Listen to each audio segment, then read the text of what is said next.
નમસ્કાર મિત્રો, આજે માહિતી મેળવીએ ઉનાળુ મગ અને અડદની અંદર પાયામાં ખાતર વ્યવસ્થાપન.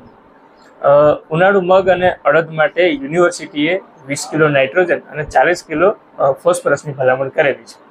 આ નાઇટ્રોજન અને ફોસ્ફરસ આપવા માટે પાયામાં પ્રતિ વીઘે 15 થી 17 કિલો જેટલું ડીએપી આપી શકીએ.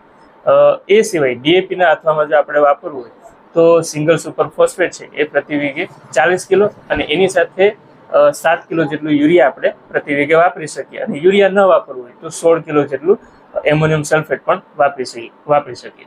આ થયું મુખ્ય પોષક તત્વોની વાત. એ સિવાય જો આપણા જમીનની અંદર ગૌણ પોષક તત્વોની ખામી હોય તો પોલીહેલાઇટ કે જેની અંદર મુખ્ય પોષક તત્વો પોટેશિયમ અને એ સિવાય કેલ્શિયમ, મેગ્નેશિયમ અને સલ્ફર આવેલા હોય છે, એ પણ પ્રતિ વીઘે 10 કિલો જેટલું આપી શકાય.